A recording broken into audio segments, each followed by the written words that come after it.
Hello ladies and gentlemen, welcome to Kongoitu TV. If it's your first time here, please consider subscribe to Kongoitu TV, hit the like button and leave a comment and tell us what you think about what we are doing. Ladies and gentlemen, today I have a guest again. I am with Mr. Gary Horton. Mr. Gary, welcome to Kongoitu TV. Thank you so much. I appreciate the opportunity to be here this evening. Great, it's great to have you here again. So, after months, after a lot of days of campaigning, now we have a new president-elect and vice president-elect. What's your reaction to the result that we have now from the presidential elections? Well, to be honest, my reactions are multiple. Okay. First of all, I believe that our destiny is in the hands of God. True. In the first place. True. We have, as Black Americans, endured far worse than 4 more years of Donald Trump. So, to the degree whether God would have had abandoned us or not in the election, I don't think so.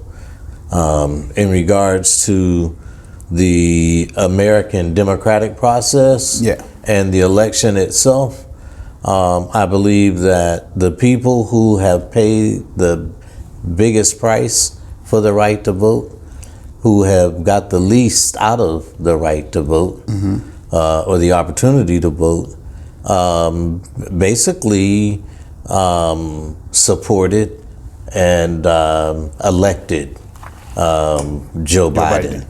And I believe that Joe Biden's unique position of being on the ticket and serving 8 years with the only Black president the country has had, and to select the first Black or Asian multicultural lady to be his vice and woman to be his vice president. I'm very optimistic about their attitude towards meeting the challenges that we face. So I'm excited to that degree, but I'm cautious at the same time. So, every candidate in campaign, they give a lot of promises. How much hope and how optimistic are you about Joe Biden and Kamala Harris on all the promises they've made in the campaign? I don't believe that it's going to be easy to keep their many commitments. I believe they will work to try to do that. All a person can do is try. True. I believe that I don't believe they just said those things just to say them, just to make us feel good. Right. I believe they really believe those things.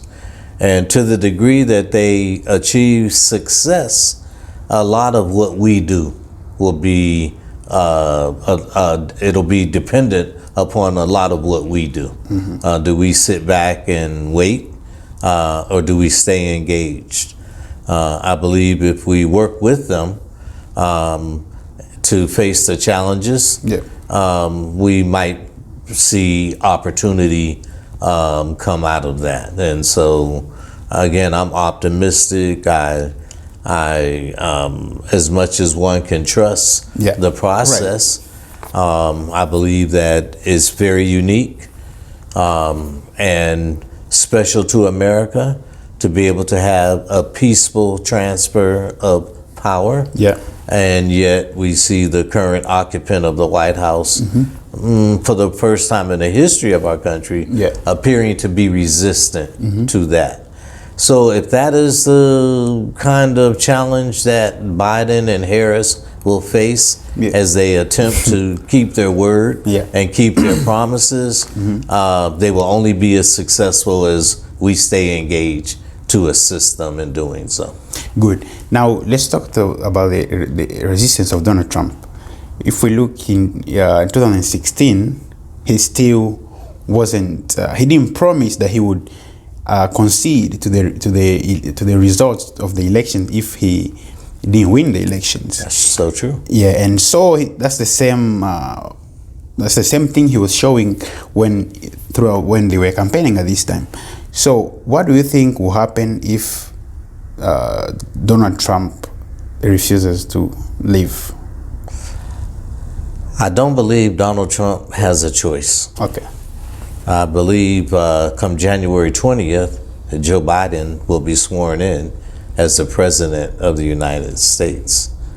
As hard as Donald Trump, he can make a lot of mischief between now and January 20th because he's still the president. But January 20th, under our law, he is no longer the president.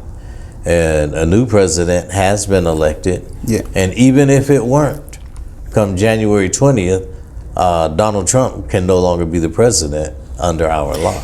So he was very against the mailing voting. Mm-hmm. Why do you think he was? He didn't like mailing voting. Why did he think there would be fraud when people vote by mail? Did he think that? I'm trying to understand why. Why does he trust the people running the elections with just the one-day voting? Why does he not trust them with the mailing voting? I believe it was larger than that. If you recall, Donald Trump appointed the postmaster.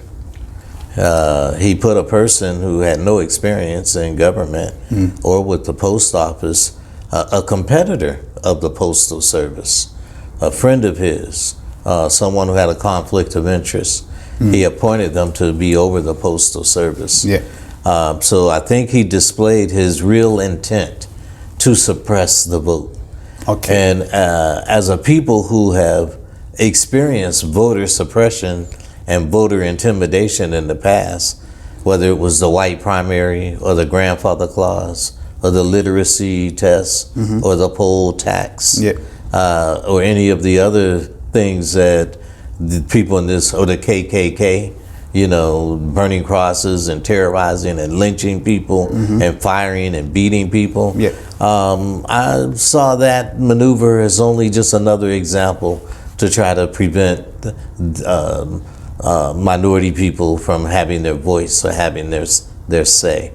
And when you put that alongside the fact that we're in the middle of a pandemic, one that he has not handled very well, you and I may never figure out why Donald Trump chose to do that, except that it fits his narrative of not conceding, refusing to say he lost, and flirting with, I'm not going to leave. So don't hurt your brain, thinking too hard on that one. It's 4 years, been an exercise in, a lot of different ways. Okay, let's continue about Donald Trump.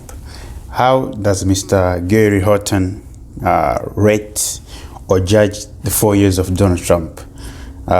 He promised to make America great again. I mean, and a lot of other things. I mean, that was like a short term of what he wanted to do about America. He said he wanted to make America great again. So how do you judge his 4-year term? Well, first of all, I believe the greatness of America is in its diversity, and in its inclusion, and in its willingness to be a place that anyone from around the world can come and enjoy the American dream. A place that has been built by many people from many places. So for him to just say those words and not really back them up with an appreciation, if you look at his policies, putting children in cages, separating them from their parent, some of the comments he's made around violence that has taken place to people of color, his just blind support of the police, even in the face of the multitude of shooting of black men unarmed, his just refusal to follow the law like everyone else. Yeah. To be judged by the law. His hate of people of different religions and his barring of people of different faiths from coming to our country, his documented lying to the American people and to the world, his willingness to engage with foreign powers to against his own country and his own people, his profiteering, his just his, so what's so great about that? Right. I think he's done more harm to America than he has done good. And what he has done is uncovered America's biggest sin. What America has done to people of color and continue to do to people of color. I think Donald Trump has been a lightning rod to people who want to go back to a time when black people weren't considered literate and were not allowed to read or to vote, and were considered 3/5 man, and you couldn't count in the census as even a whole person. So it's hard for me to buy into the notion that somehow that was great for America. And so I'm not a person, that believe that he kept his promise at all.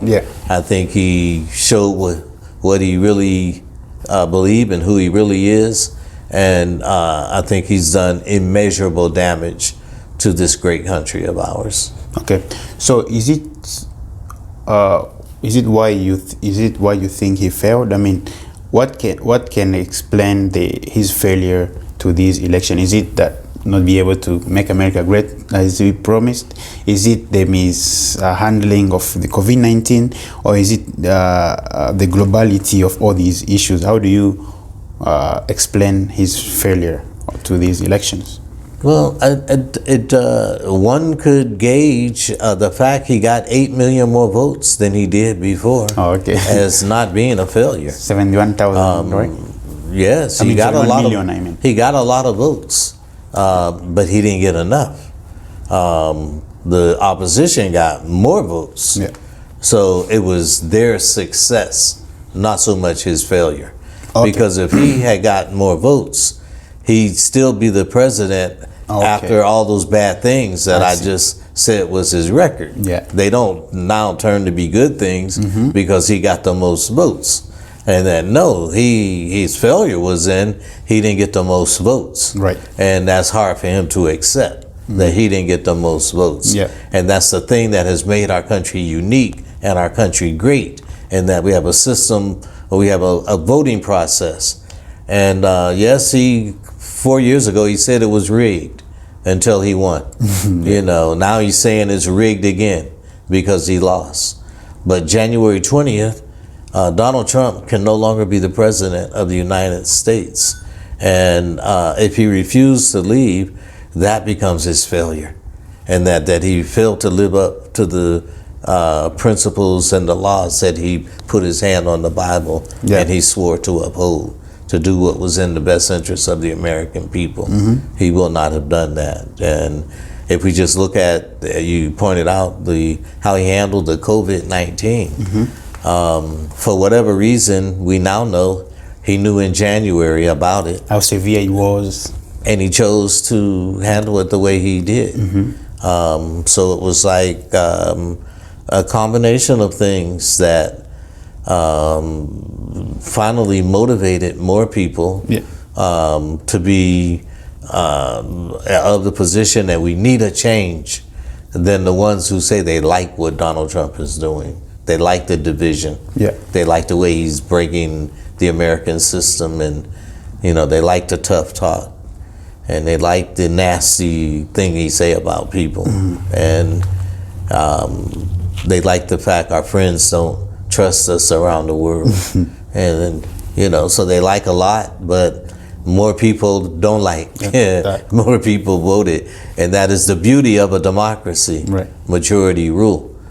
So now we'll see if we're a country of laws, like we were established over 200 years ago.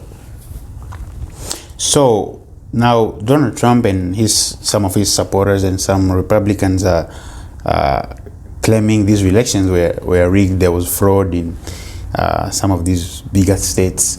So how do you rate the Electoral Commission, how the elections were run from the beginning to the end?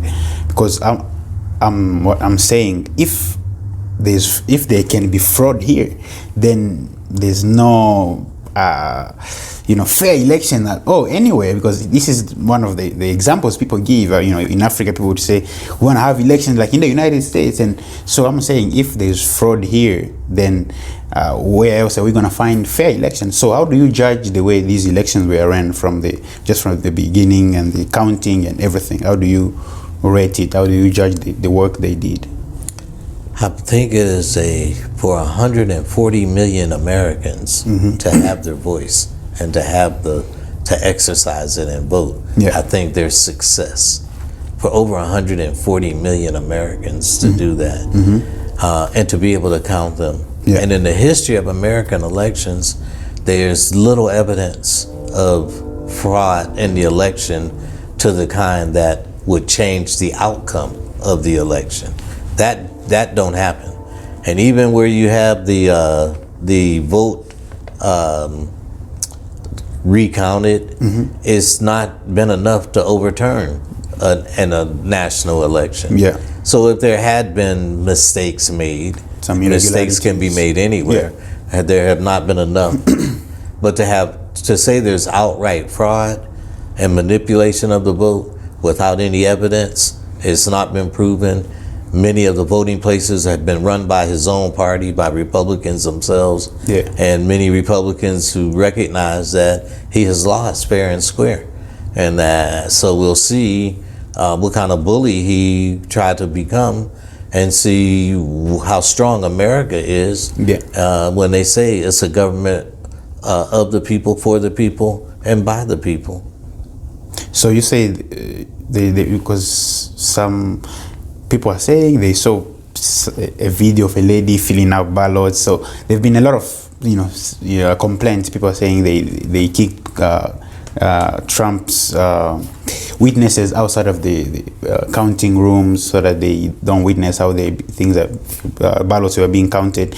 So if there are some irregularities, are you saying it's just some small irregularities that are there because we are just men, we make mistakes, but it's not some... I'm saying he lost by over 4 million votes. Yeah. And there would be real evidence of action and activity to have that kind of impact across the country. Right. It'd have to be organized, and there's no evidence of it. There was more evidence of the Russians, his buddies, interference in the election and trying to manipulate the vote. Yeah. And that more evidence of that in 2016, which he denied. And that when we find him, all these meetings with Russians and people and everything, and there's no such evidence today. Yeah. Even by his own FBI, his own people who run the election process across the country. So that's just bully talk. Since we're heading towards the end, I got some more questions that you're just gonna answer, quickly.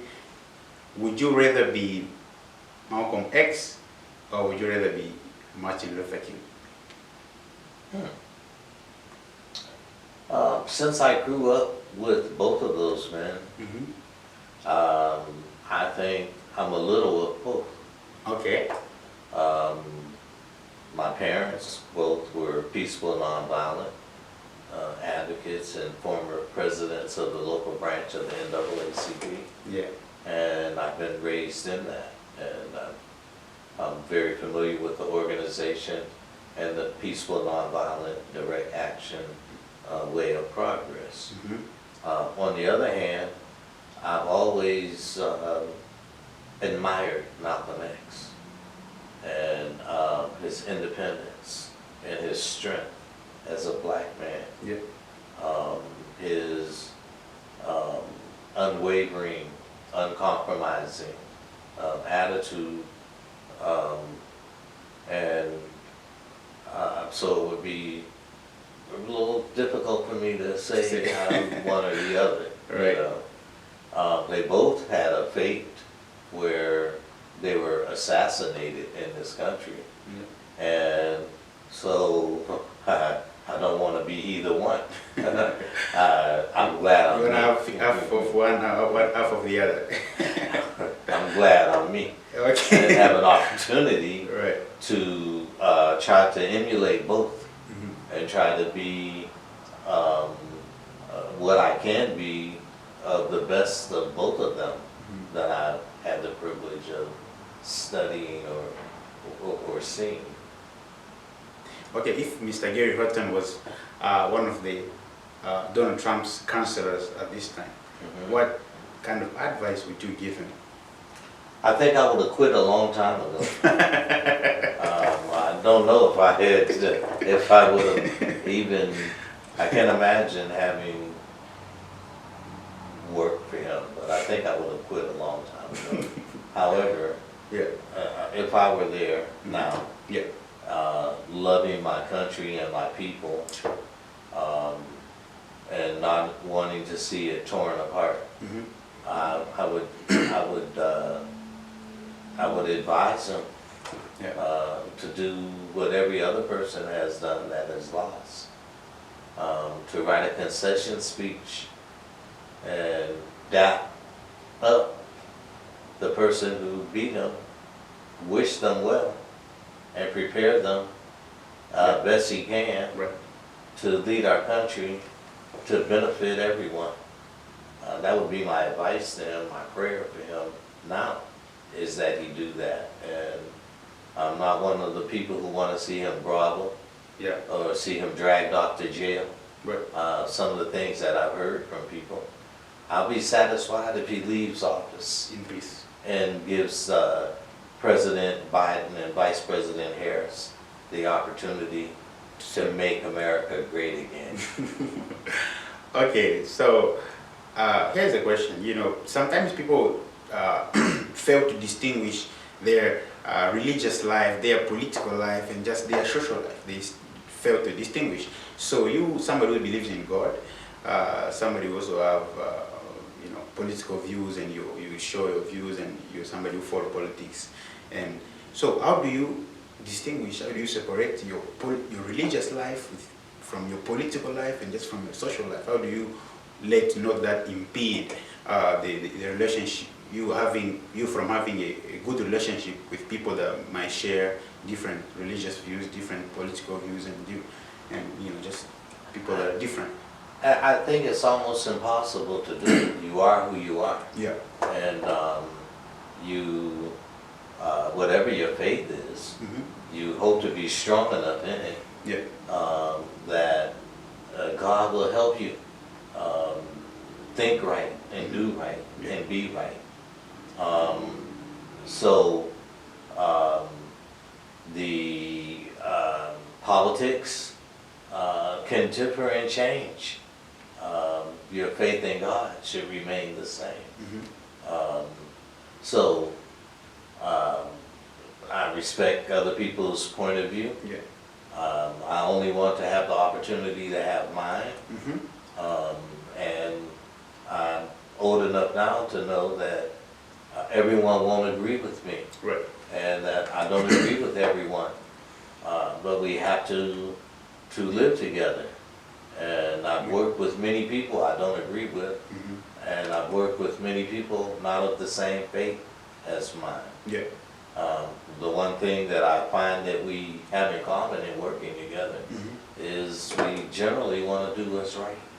And we want to respect others as we want to be respected. And whatever your faith is, I guess, and mine, it's say the first law is to love God. So whatever your God, you got to love God. And then in my faith it say, love your neighbor as you love your own self. And if you do those things, they say those are the foundation that all of the laws hang on. So political, religious, family, whatever, you know, you just hope that, you know, God, in knowing your imperfection, The other thing in my faith, God said He knew me even before He formed me in my mother's womb. And if He formed me in my mother's womb, and He knew me even before that, God knew the weakness that I have. He knew how vulnerable I would be, and God still had a plan for me, like He has a plan for everyone. So I just try to be right and not be mean and evil to people and whatever religion that you have. And if you're patient with people and compassionate with people and love people, then, you know, universal, you'll have the right politics. Your faith will be satisfied. You'll have that mustard seed of faith that, in my faith, it calls for. You'll be okay. Very good. So it's now time to wrap up. Now, before we go, if there's any message you have for the spectators, maybe something I forgot, I didn't ask that you might wanna pass a message about. Pass your camera. You can pass any message you have to the spectators. Yes, I would say this. Now that the excitement of the election is dying down a little bit, going down a little bit, we cannot relax. We have to stay engaged. And I think as a community, the most important thing, the first thing we have to recognize is that the virus is serious. The virus is serious. And we have to join together and educate ourselves and follow the protocols of what we can do. We have to wear our masks. We have to wash our hands. We have to social distance. And we have to believe and understand that anyone can get the virus. Everyone might not overcome it. And I would say get a test and keep your family safe. And if you love your children and grandma and grandpa and even mom and dad, be safe. Don't act like the virus don't exist, because the virus does exist. And it is the biggest challenge that we face today in our country after the democracy is fulfilled by moving Donald Trump out of office. So 2 important things. Number 1, Donald Trump must go. He lost fair and square. Number 2, we must face the virus as a community and work together to defeat it. Very good. Ladies and gentlemen, thanks for watching this segment of Face to Face. It was awesome to have you here, Mr. Gary Horton. Ladies and gentlemen, this is the end. May God be with us. May God protect us, and we are still together.